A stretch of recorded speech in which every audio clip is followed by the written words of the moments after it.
This is the Man Up Podcast, a doctor's guide to men's health. Each week on our podcast, we interview the top specialists of the field on various topics in men's health. You have questions that you are too afraid to ask? We have the answers. This week, our episode is titled Behind the Genes, a talk about your genetics and how it may impact you. I'm Dr. Kevin Chu, and I'm joined as always with my co host, Dr. Justin Dubin. Justin, how's daylight savings time treating you, buddy? Oh, it's been great. I think we had one less hour of sleep, right? I don't know when we're actually publishing this, so Right, right, right. Well, recording it during the week of daylight savings time, though, right, right? exactly. Also, happy St. Patty's Day is when we're Oh yeah, recording I this saw as those photos. well. The Green River in Chicago looks Green beautiful. River, it hits, man. It hits. It's a really amazing thing. I don't really understand how they do it, but that's not my problem, I guess. I saw a video. They got this they got this like tugboat going down, like dying. It's probably not good for whatever animals live there, but hey. I don't think any animals live in that river. If you've seen it, it's pretty disgusting. It's not a clean river. Don't jump in it anytime soon. But anyway, so today I'm really excited for our topic. We're going to be talking about genetics, and genetics is something that in medicine a lot of doctors often, we get tested on, but we never really apply to our medical knowledge. And Right. that can be problematic often for patients, right? So I think that, between you and I, as andrologists, we do a lot of male infertility, and we do often recommend actually genetic counseling for some things, for like Klinefelter's, Right. azoospermia, some other kinds of stuff. But I think a lot of people are intimidated by genetics and understanding what it's I mean, about, understanding I'm about what the intimidated by code is, genetics. I'm not gonna lie. right? I'm intimidated by genetics. It's such a difficult thing to kind of understand, and when I talk to patients about it, I try to give as much information as I can, but at the end of the day, I always really defer to a genetic counselor or genetic specialist because they're going to do the due diligence and give the patient really the information that they need. I totally agree. And that's why we are very lucky to be joined today by Dena Goldberg, also known as Dena DNA, who is a board certified genetic counselor. Thanks for joining us, Dena. Thanks for having me. You're welcome for having you too. Yeah, yeah, I appreciate it. Yes, thank you to me. So we're really excited to have you on, and I think that having a geneticist, on is really important because as we're going to learn, there's a lot of things that people should know about genetics, and how it can impact them, how it can impact their future health, their current health, and potentially, their families' further health. So thanks for coming on, and I guess let's just get right into it. When we're talking about genetics. I think it's kind of just start very general. Like, is genetics? Like, what is the concept of genetics? Sure. Okay. So I usually use metaphors. I think a lot of people really understand metaphors. So I kind of think of it as our genes as recipes in our recipe books that tell our cells how to function, how to create proteins. And that's really what we're made of and how we develop. And so if we're just kind of starting out at bare bones, no biology background, our body's made of cells. As you guys probably know, in every cell we have our genetic code, and it's in these packages called chromosomes. If we were to unwind the chromosomes, we'd see that they're all these, it's an alphabet of 4 letters that spells out all of these genes. And so the segments of this DNA or of these letters are these recipes that I'm talking about. And as humans, we all have many different differences in our genetic code that make us unique, and some that don't actually do anything, but they're just there for checking the spelling. So that's kind of a brief overview. I hope that's helpful about what genes are and what genetics or DNA is.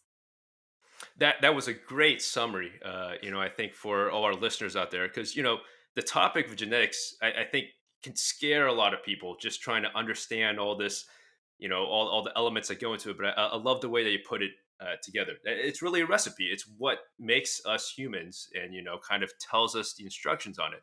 So let's go down the route of genetic testing. What are the advantages of getting genetic testing? Sure. Okay. So I answer this. There's three categories that are three main advantages. So one is prevention, which is finding out what you might be at risk for and then how to get ahead of that risk. That's one advantage of doing genetic testing. The second is diagnosis. So someone who may have unexplained medical issues that just don't make sense, or who's looking for answers, genetic testing can give somebody answers and give them a diagnosis and clarify it. And the third is treatment. So, for certain conditions, there's very specific treatments based on the genetic code of, let's say, either a cancer or of somebody, figuring out why somebody has something. We can kind of match it with the treatment. And so, those are the three things: is prevention, diagnosis, and treatment. Those are the main Awesome. advantages. And that's pretty interesting because there's so many like ways that you can approach it from that perspective. And I think a lot of people, when they think of genetics, they only really think about, am I passing something on to someone else? And obviously Right. that is something that, Hmm.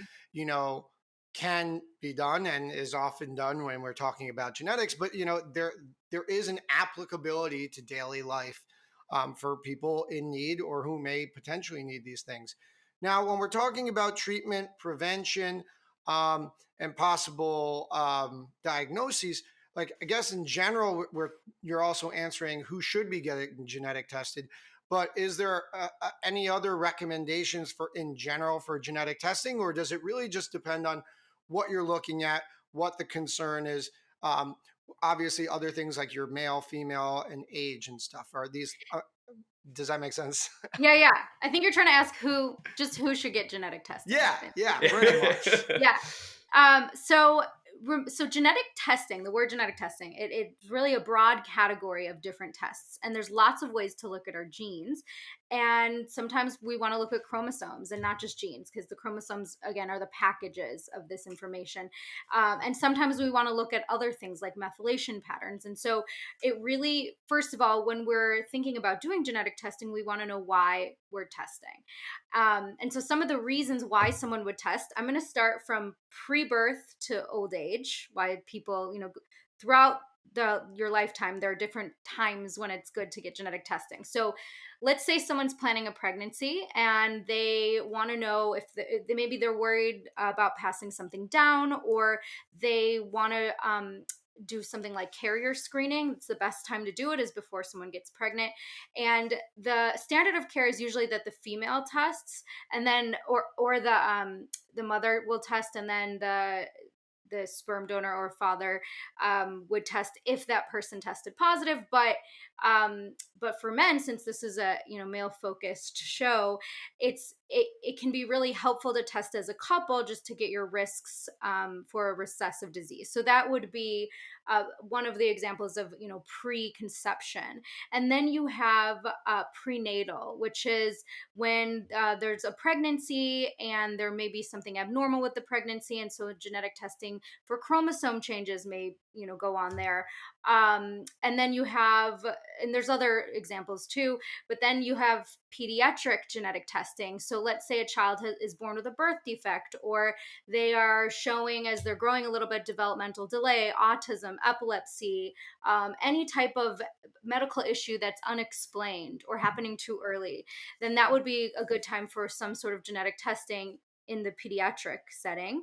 And then when we talk about adult onset conditions, these are more of when we're looking at things like cancer risk, heart disease risk, neurological disease risk, sometimes kidney disease, eye disease, really things that are happening or running in a family that doesn't affect someone usually till adulthood. So there's lots of reasons to do genetic testing, and the type of test we order is very dependent on why somebody's coming in to do it.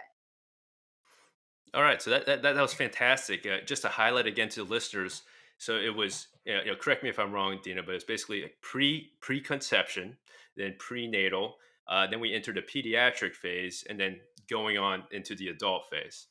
Now, just to go off the tangent on the adult phase, there was a company, I'm sure a lot of our listeners, and sure you've heard of it too, 23andMe.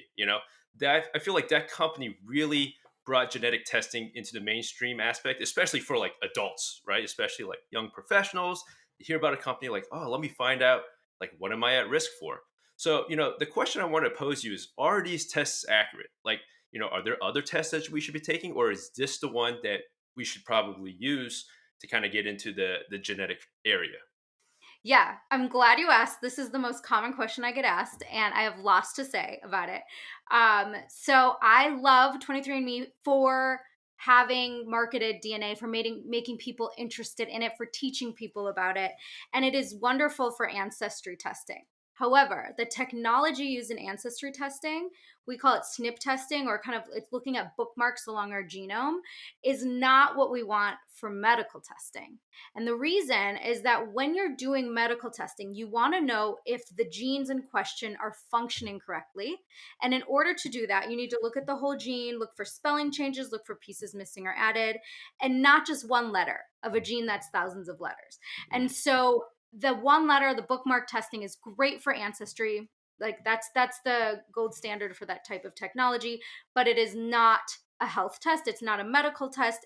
And it says all over the website, this should not be used to make medical decisions. Any findings need to be confirmed. And so what I tell everyone is, if you've had 23andMe, I'm sure that's fun. But if you are really serious about learning about your risk for disease, there are other ways to do that. And so that's one of my kind of thoughts on that. The other thought is that when we're talking about disease risk, think of if we had our risk was a big puzzle, genetics is only a part of that puzzle. And sometimes our family history can actually tell us more about someone's risk than their genetic test result. And so 23andMe and companies like 23andMe, they're only the genetic test part of this. Whereas if you were to see someone like myself, a genetic counselor, we are trained in analyzing both family history, personal history, and genetic test results, putting those all together and giving someone a more comprehensive risk assessment. So my short answer to that is great for ancestry, not a medical test.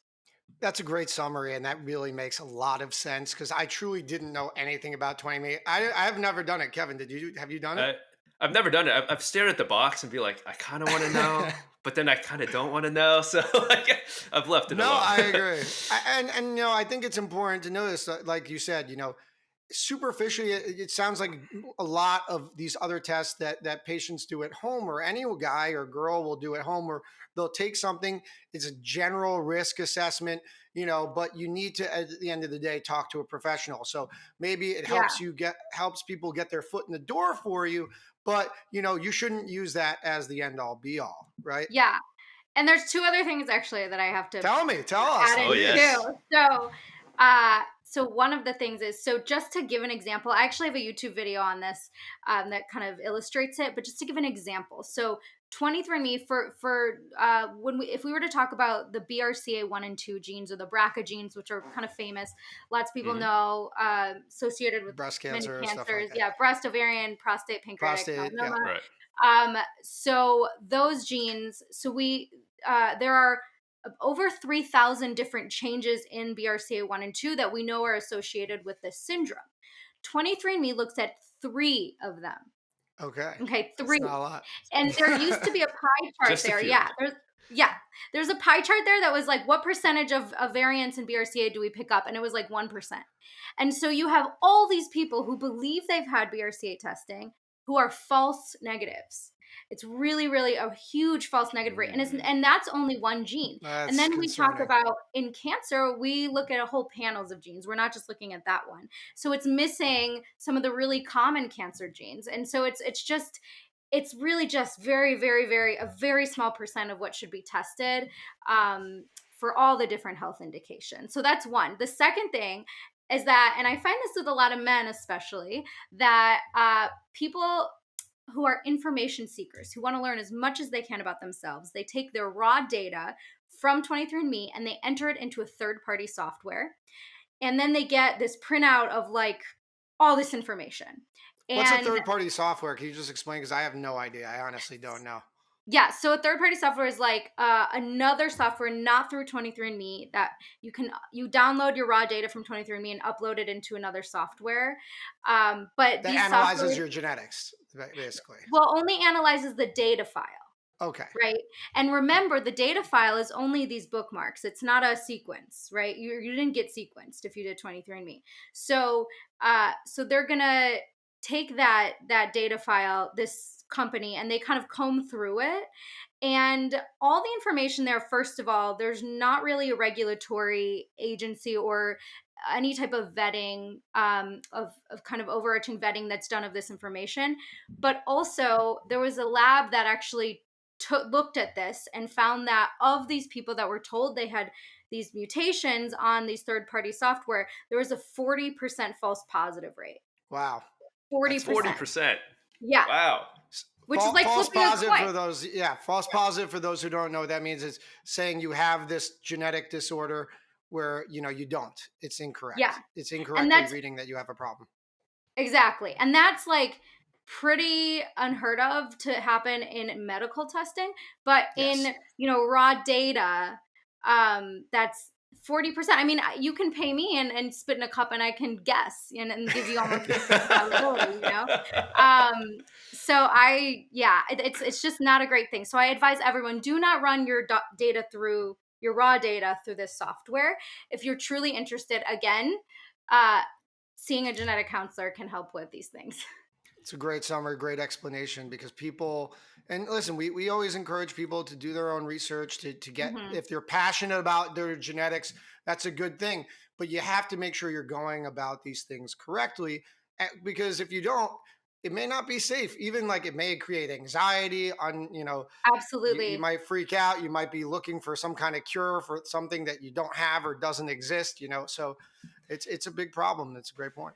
Yeah, I mean, Yeah. like, Yeah. go ahead, Dina. Go ahead. Oh no, I was gonna say, especially if people are making decisions off that, it's really bad. And Right. unfortunately, a lot of doctors aren't trained, or at least some of them have never had any genetic training in school, and so they see this raw data result and they don't realize that this is not a medical test. And I've seen people that actually underwent surgeries based on this information that ends up being Wow. false. And there's Wow. actually, Wow. there's several case reports. One of my colleagues, Ellen Matloff, and a group of genetic counselors actually have published multiple papers on these case reports.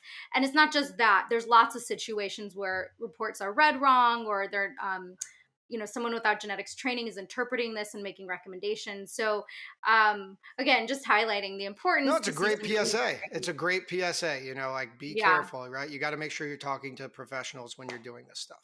Absolutely. And I've had patients who have told me that their naturopath has told them to do this 23andMe and use the third party software.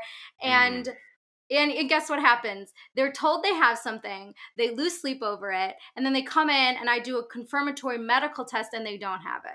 Right. Right. And so it's like course. it's terrible. So just don't do it if you can avoid it. I mean, it's getting pretty crazy out there because on the consumer side, I feel like there's a lot of companies and all this stuff are coming in. They want to educate. I feel like, but Mhm. at the same time, there's professionals. We're right here, and like Yeah. you have And the I have to be thoughts. honest, I think a lot of these DNA companies and genetic testing companies, I don't know if they really care about educating. I think there's a lot of money in this. Oh, There I'm is. sure. There's Data a I'm lot sure. of money, collection. Data and there's collection. Yeah. yeah, and there's not a lot of regulation. So Mm. if a test is not claiming to be a medical test, then the FDA is not. I believe the FDA is not obligated to have as stringent regulations on them. And so you have things like DNA diet and looking at like how you should exercise and things like that, where there's the science behind that is very questionable, or like it's based on a few studies with not a lot of people in the studies, or lots of different, or maybe it's like such a small piece of the puzzle. I So love that point. it's actually really That easy. riles up Justin. I know it does. I Diet don't. stuff. I hate that stuff. I hate that stuff so much. Like your genetics say you should be doing this kind of exercise or this kind of diet. I just don't believe Yeah. it. I don't believe it. It's not. It doesn't Yeah. make sense to me. No. I literally got one the other day. We're gonna do a genetics of your stool makeup. Literally, this is real. They're going to do genetics of your stool and the bacteria, and we're going to determine the best diet for you. I don't know if that's real, but I looked it up. I couldn't find any data on any of that stuff. So, Yeah. I'm not the best Yeah. PubMed guy, but No, yeah, no, and I think the main thing is like we know like we can tell people not to diet, exercise, and not smoking. You don't need a genetic test to tell you that, right? Yep. Right, there you go. There you go. Yeah. Yeah, Perfect. So that was great. That was a great discussion, and it was a very important one because, like, I Yeah. think, like Kevin said, it's a very hot topic, and people love doing it. And it's okay to do as long as you're yeah, doing it for the right purposes and understand what the results may mean. yeah. But now going back to this idea of genetic testing and like what you were insinuating about getting it assessed medically. Now, if you have something on a genetic test that, say, for example, where we're assessing risk or preventative measures. If I am told I have a genetic condition that may make me disposed for something, does that mean I'm definitely getting it? Does it like? Am I? Do I have to? Can I do something to prevent this from happening? Is it already written in my fate? Because I think that's something that people get scared about their genes and Of learning course. more is like fate Yeah. versus nature versus nurture kind of thing. Right. Yeah, right. So, again, think of this your risk for disease as this big puzzle. So, some gene changes are a majority of the puzzle, and some are a minority. It's very rare that we find it will depends on the condition and the specialty, but um, we call that penetrance. So, when something is 100% penetrant, it means if you have the gene, you're going to manifest the disease. And most conditions are not 100% penetrant. So, what we know is that if you have a gene change or the mutation, then you have a much higher likelihood of having a condition. And so we need to watch you more closely and we need to take steps based on that information. Or we need to at least offer you more screening or more action or intervention based on that information. So in depending on which clinic, so I can speak since I'm a cancer genetic counselor, that's my expertise. I can tell you in the cancer clinic, it's very unlikely that if somebody, I mean, if we were to look at all of the cancer syndromes, I can only think of one where it's close to almost 100% penetrance, but most of them are just elevated risk. So it's never a guarantee. Really, in medicine, nothing is ever a guarantee, right? But Right. Yeah, but that's we Nothing's correct. know, 100%. yeah. So we know there's a threshold of risk that if we believe someone meets this threshold, then we need to offer them more screening. It doesn't mean that they're going to get it. It just means that they have that higher risk and that they qualify for extra, us to pay extra attention to them. Dina, just to piggyback off the question that Justin gave, how about if, can genetics testing tell me whether I'll pass on like a disease to my Yeah. offspring?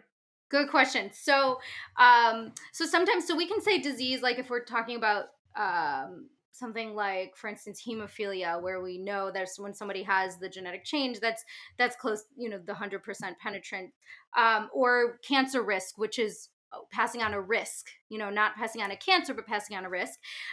So if we can identify a single genetic change that we can detect on a test, then we can determine, depending on the inheritance pattern for that type of syndrome, we can determine what the risk to somebody's children would be.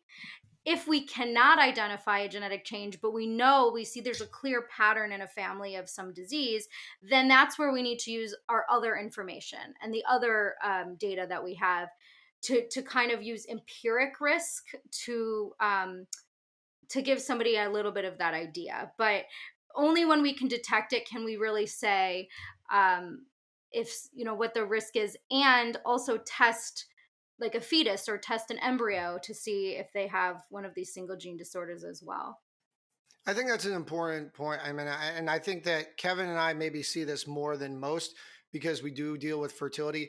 There have been multiple patients that I've seen when the couple comes in and they have no issues with their sperm or anything, but they come in asking about sperm donors or we talk about an egg donor because of the genetic history of both couples. And it's so interesting how some couples are so aware of it while others are not. And I think that it kind of just begs that question. Like, even if you're, as a guy and you're family planning, we talk about family planning a lot in our office and obviously with your partner, but it's such an important question to ask that people sometimes feel uncomfortable about asking. Like, hey, listen, thinking about having kids, like, maybe I know cystic fibrosis runs in my family. I don't have it, but maybe this is something that we should consider talking about, just as an example. And I've seen that before. You see it a lot, not cystic fibrosis, but you do see it in Ashkenazi Jews and stuff like that. As a Jew, talk about this stuff. But yeah, so I think it's a great point. I just wanted to say and Yeah, harp on yeah. that. Well, and when we're talking about, the fertility and the preconception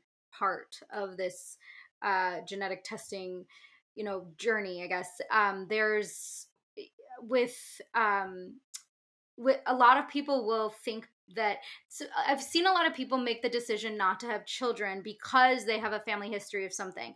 However, they've never gone through a genetic evaluation. And the truth is that sometimes we Interesting. can show, yeah, sometimes we can show what's going on in the family. If we test an affected person and we find a mutation, and then we test that person, the patient, and they do not have it, then we know they're a true negative and they can't pass it on.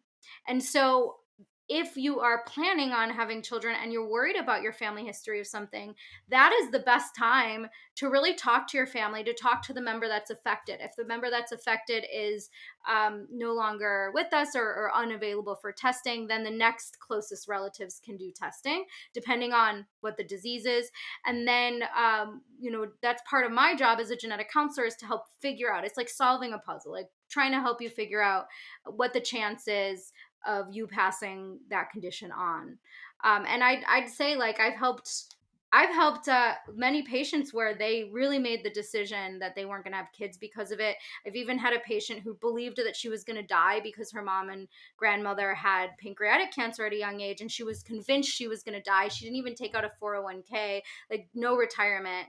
She was Wow. so convinced. And when we tested her and she was negative, she decided to have Wow. children. Yeah. Wow. That's wild. Wow. Yeah. I So mean it's that a big thing that we don't even realize. that's so great That can because be like, done. everything you said just like touched upon like, there are friends I know who said like I'm not having kids cuz this runs in my family. I know for a fact they haven't undergone genetic testing. They Yeah. just kind of dismissed it like saying like, "Hey, look, I going to pass it on." But this is so important Yeah. because like look, you get this, you can get answers from a professional and get some more clarity and might be a change in life. Yeah. And there may, if it is a single genetic change, there are ways to use IVF to select an embryo that doesn't have that Absolutely. change, Mhm. right? So there are ways to prevent it from being passed down. Awesome. And now we're talking about all this testing, and I'm just interested, how are most of these tests actually done? Is it through blood? I think they do mouth swabs sometimes. Like, how do you Mhm. usually test genetics? Yeah, so again, it depends on the indication, but if we're talking about these adult onset conditions like cancer genetics, then it's a saliva or blood. They're both equally good. We're looking at the leukocytes, so the white blood cells in both saliva and blood, and some skin cells can also come off in saliva. And so we can get the same DNA either way. So they're both good. The blood involves phlebotomy and also a needle poke that some people don't like, but spit, if you eat or drink for 30 minutes before, you can contaminate the sample. So, and some people have really dry mouths, so it's really just dependent on the person, but they're both equally good for genetic testing. Pretty painless to get a lot of information, which is pretty good. Exactly. It's The crazy that it's threshold to just do it is spit. low. Yeah. And actually what's really cool is that for genetic counseling, a lot of what we do is really this discussion. I don't do physical exams because I don't have an MD. It's a special master's degree in genetics. And so when I do the discussion and the evaluation and everything, I can do it virtually and then have a kit sent to the patient's house, and they spit in the Awesome. tube and send it back. So it's super easy. And it actually kind of resembles something like the other at-home tests, but it's just the same way that we collect the DNA, but the whole analysis after is Actual very different. processing. Yeah. Yeah. Right. Gotcha. So, some of the people that you see, like let's focus a little bit on men. What are some of the inheritable traits and diseases that they might, they should be like kind of aware of? Yeah. Okay. So I'm going to talk about the four most common hereditary genetic syndromes for adult onset conditions. So we have familial hypercholesterolemia, which is having a genetic reason to have really high cholesterol. It causes a lot of early heart attacks, and that is the most common hereditary condition that in the population, and definitely affects men. So if you have really high cholesterol, if you have a family history of early heart attacks, that's one to consider. Another one is Lynch syndrome, and Lynch syndrome is the most common hereditary form of cancer, and in men it causes increased risk for colorectal cancer, stomach cancer, and then a whole bunch of other different cancers as well. But really we focus on the digestive system because those are the highest. And for females there's risk for uterine cancer and for ovarian and a few others. And so that one, Angelina Jolie made BRCA really popular, Right. really famous when Right. she When came out. she chose to get the surgery, and yeah, for Right. sure. But we didn't have a celebrity for Lynch syndrome. So it's not as well known, but it's more common, which is crazy. And it affects more like men. The cancer risk for men with Lynch syndrome is higher for the colorectal cancer. So if you have a family history of colon cancer or colon polyps, and precancerous colon polyps, or maybe even if you have uterine and ovarian in your family, or gastric cancer, or one of these other types, then that's a reason to be tested for Lynch syndrome. And more people are finding out they have it now that more people are getting tested. So that's something that we recommend earlier and more frequent colonoscopies for. And colonoscopy can be life-saving because it removes polyps Absolutely. before they become cancer. And so so Lynch is really important to know both for men and women. Another one is BRCA, like I said. So it's a misnomer, hereditary breast and ovarian cancer syndrome, but it also increases the risk for prostate cancer and pancreatic Right. cancer. Now, Right. for men, the risk of cancer for male BRCA carriers is much lower than the risk of cancer for females. And when I say that, I mean assigned, gender at birth. And so a lot of times men will carry these mutations and not know it until they pass it to their daughter, and their daughter gets a cancer, breast cancer, That's a ovarian great cancer. point. You're absolutely right. We don't think about Yeah. it that way. I mean, a lot of us as urologists, Kevin and I know, like we get tested. We literally got tested on this all the time, how that Hmm. gene affected prostate cancer, increased the risk of Yes. prostate cancer. But and prostate cancer in general, is a very treatable cancer. But you're right, and some guys may not think, whatever, for prostate cancer, I'll deal with it. But you're right, the inheritability of it Mhm. and potentially passing on to your daughter or your son is something else to consider. And that's a really excellent point. Absolutely. Plus, the other thing with that is that males who have a BRCA mutation have an increased risk of an aggressive form of prostate cancer and not Mhm. the kind of Right. garden variety, right? And Right. so it needs to be treated more aggressively. And there are very personalized treatments for cancers that are caused by BRCA mutations. So any male who has a metastatic or high grade prostate cancer, especially who's, by the way, 1 in 40 Ashkenazi Jews has a mutation in BRCA1 and 2 versus the rest of the population, it's 1 in 400. So it's 10 times Wow. higher. Yeah.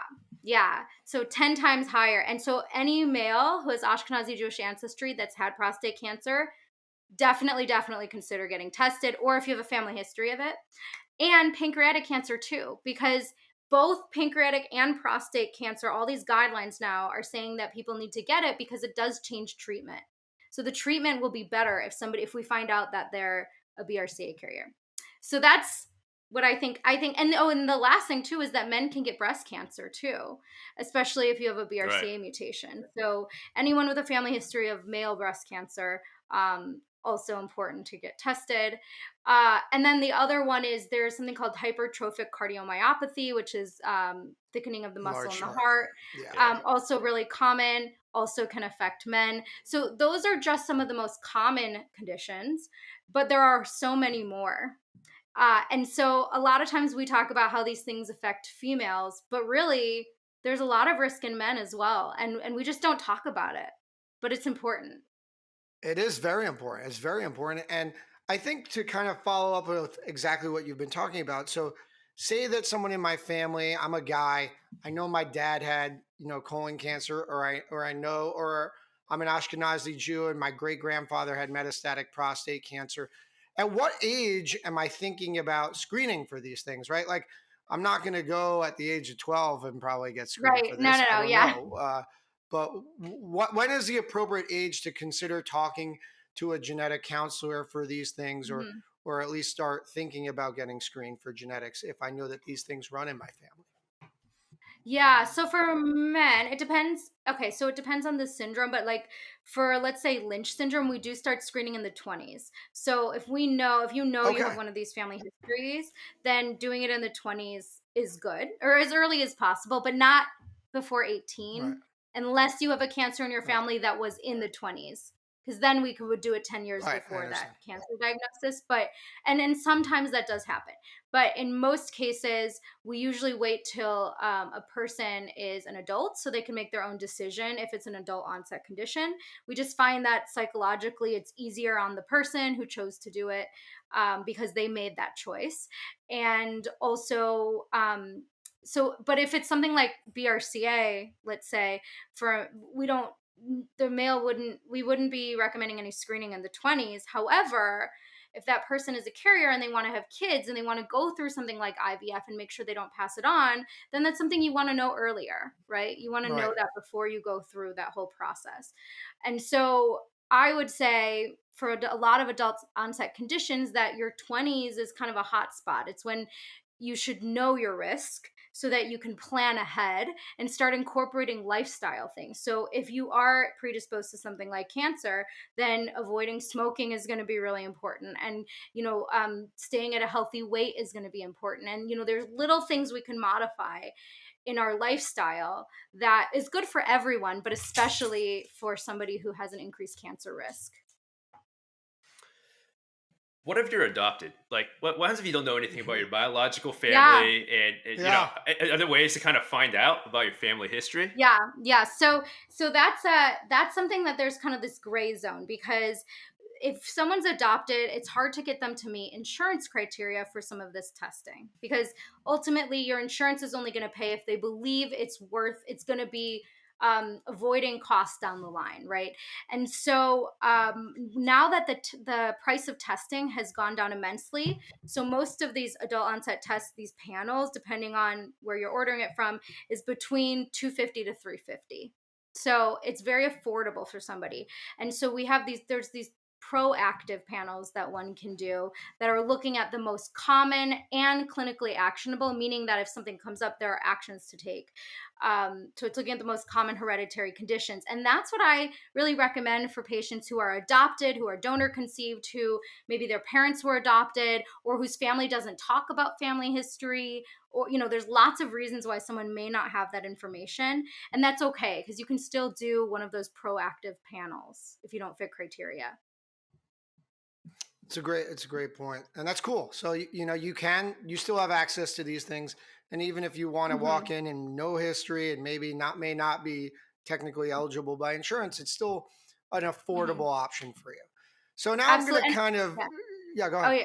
Oh yeah, I'm just gonna add that. So now that testing is so much cheaper and easier and quicker, we're starting to do more population genomic screening. So there are Mm, programs where everyone gets offered testing regardless of family history, and they're actually finding that a number of people who are positive don't meet the criteria that was set originally. Interesting. Yeah. So my personal philosophy is I think everybody who wants to know should be able to know, and they should be able to do it with somebody who's trained in genetics, right? And so I actually, as we were talking about earlier, I opened a practice, and the whole goal of the practice is to allow people who are information seekers or who are interested in this to do it, but do it with somebody who can guide them and make sure they're not wasting money on tests that aren't really good for them or for what they need. So that's I think that's the future of where genetic testing is going. No, I think that's an excellent point. I'm going to kind of now play a little bit of piggybacking off of that comment. Now, Yeah. I'm going to play a little bit of a devil's advocate, right? So doctors, any medical professional, information good as gold. We love to say that we have all the information, we have all this knowledge. But as I've gone through medicine and as I've been practicing, I've kind of learn that sometimes more information isn't always best, and there is this aspect to some degree that ignorance in many ways can be bliss, because if we have all the Yeah. genetics and we have all the information, not all the time and this stuff is going to really impact us. It can create this additional anxiety, Hmm. additional stress. As you've said, it can like people who haven't gotten the information, but even people who do get the information may decide, even though they understand that there's a low risk, they don't want to have kids, they don't want to do these things. So are there any situations where we shouldn't test, or are we over testing, and is there okay times to not be tested? Yes. Okay, so I'm going to put it out there just in the beginning. So, genetic counseling as a practice is supposed to be non directive, meaning that everything is up to the patient. So, my whole um, part of the process is helping guide a patient so that they make the decision. We don't make the decision. We don't tell someone they have to test. There are plenty of times when someone may decide that it's not the right time in their life to test, or that they don't want to know. And I'll give you a few situations where this. I once saw a patient who was getting married a week or two before or after I saw her. And that would be about when the results were going to come in. And so we decided to postpone that because it wasn't the right time in her life for her to potentially get Makes bad sense. news, right? And there was no change whether she did it that month or maybe a few months later. So that's not a great time. If somebody's going through a Right. really, really stressful psychological time, or it has the chance to interfere with something like a giant celebration, then it may not be the right time, right? The other reason that someone may choose to not do testing at all is that there are laws in the United States that prevent what's called genetic discrimination, meaning that it prevents employers and health insurance companies from using your genetic information against you. However, it Mm. doesn't apply to certain federal employees, to people in the active military, sometimes firefighters or policemen, depending on some of the intricacies of where they work and what their insurance is. It could actually it could influence their employment. Uh, Wow, there, I did not know Interesting. that. yeah. I didn't know that. So just depending on, and of this is it's literally it's changing so much, and it's always this difference in interpretation. And so I never really know how to give somebody a really straightforward answer about this. But in the past, I have had people who were like an active duty, who didn't want to do the test and just wanted to screen as if they were positive because they had a relative, let's say, that had Lynch syndrome. So they were going to do colonoscopies just in case, but they didn't want that genetic test result because it could cause them to be discharged. So that's some examples of when genetic testing may not be the best option. We do Part of my job is also navigating these little intricacies, these little laws, and these and trying to prevent any discrimination from happening. So that's another example. And then also, some people, they really just don't want to know, and they're willing to do some of the extra screening as if they had it, and but they just decide not to. But I would say that usually after people have a conversation with me, what they realize is that the reason they don't want to know is because there's this uncertainty, right? And so there's Hmm. this fear of this uncertainty, and sometimes getting a positive result, finding out you have a mutation, actually makes people less anxious because there's a plan. Now there's an answer, there's a plan, they know what to do, they're more in control. And so I've had people who were upset when they were negative many times because there wasn't an answer. And so I think that when you kind of reframe it and you think about um, why you don't want to get testing, depending on your reasoning, sometimes it's actually better to go through with it and to have a bigger answer. Because if you're already assuming you're going to get a disease, you might as well have a little more information to give you a little more control. Oh, that's a great point. That's a great point. We have patients, when we deal with infertility, once again, they don't understand why, but we send them to a genetics counselor. Maybe they have Klinefelters, or maybe they have a Y chromosome microdeletion. And although that's frustrating and hard to hear for a lot of people, there is some closure. People say, like, I felt like I had something wrong. I just, no one could tell me what. And then you finally Right. put a diagnosis on something. And it does, in many ways, ease this stress and this anxiety, like that you're not crazy, that like there was something going on and we just had trouble finding it, So I Absolutely. agree. It can really help people. The other question you had was, is there ever a point of over testing? So depending on who the genetics practitioner is, we kind of each everybody kind of, as you know, that as medicine is not just a science but an art, right? Like you are Absolutely. practicing it based on your training, based on your experiences, based on your expertise. Genetics is genetic counseling's like that too. So some genetic counselors prefer to offer smaller panels of genes and some prefer to offer larger. And the main reason is because there are these things called variants of uncertain significance. And what that means is that usually laboratories, because we've studied so many genomes, we know the normal variation in human DNA for the most part, but we're still learning a lot. And so many times they'll look at everyone's genes and they'll say, okay, you have a normal version of all of these genes that were tested, or oh, you actually have a known disease causing version that we call pathogenic. But sometimes, and actually very often, we the more genes you test, the more likely you are to get these things called variants of uncertain significance, or VUS, which just means it's a variation that hasn't been seen a lot before. And so there's not enough evidence to say if it's normal or if it causes disease. And most of those are just normal variation. Like 90% will probably end up being normal variation. But we watch them over time. As more people get tested, they can be reclassified. And so to some people that causes more anxiety, and Right. that can be also misinterpreted by a lot of people. And so that's why sometimes when we talk about over testing, it's because of these these VUSs, that some people just don't want to know.